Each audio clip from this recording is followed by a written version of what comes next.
अजहर मदनी भाई का सवाल है, यजीद के बारे में रहनुमाई फरमाएं कि उन्होंने सैयदना हुसैन रज़ी अल्लाह अन्हु के कातिलीन का मुहासबा क्यों ना किया। भाईजान, जब आपकी मुलाकात हो जाएगी यजीद से तो फिर आप उनसे पूछ लेना कि उन्होंने मुहासबा क्यों नहीं किया। ये सवाल ना आपसे कब्र में होना है और ना आप की निजात की बुनियाद ये सवाल बनना है कि जहन्नुम से निजात के लिए इस सवाल का इल्म होना ज़रूरी है।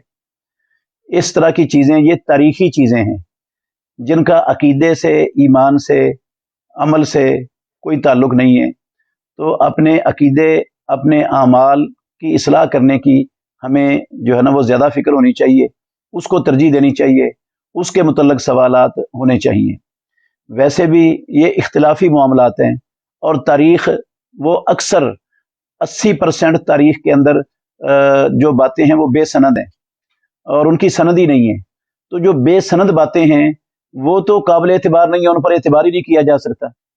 और अगर कुछ संदे हैं तो उनमें लूत बिन यहया, अबू मिखनफ और वाकदी जैसे कज़्ज़ाब रावी हैं, उन रावियों की रिवायतों पर भी एतबार नहीं किया जा सकता।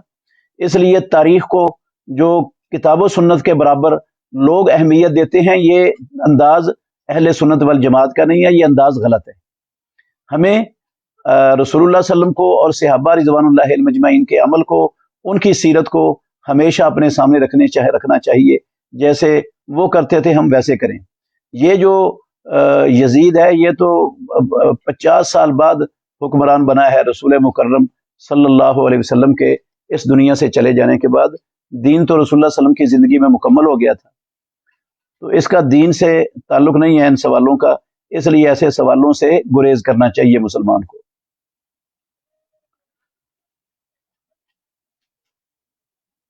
अगर आपको इस सवाल का इल्म भी हो गया तो आपको मिलेगा क्या, फिर हासिल क्या होगा? कुछ फितना परवर लोग हैं, कुछ जो है ना इस्लाम दुश्मन लोग हैं जो मुसलमानों में फितने, शर पसंदी को फ़रोग देते हैं। वो इस तरह के सवाल छोड़ छोड़ कर मुसलमानों को इन मामलात में उलझाते रहते हैं जो अहम और ज़रूरी नहीं है, और ज़रूरी मामलात को पसे पुश डाल दिया जाता है लोगों के यहाँ। तो ये अंदाज़ और ये तरीका फितना परवर लोगों का है, जो दीन पर चलने के शायक हैं, दीन पर चलना पसंद करते हैं। उनको इस तरह के फितना परस्त लोगों से और फितनाबाज लोगों से अपने आप को दूर रखने की हमेशा कोशिश करते रहना चाहिए।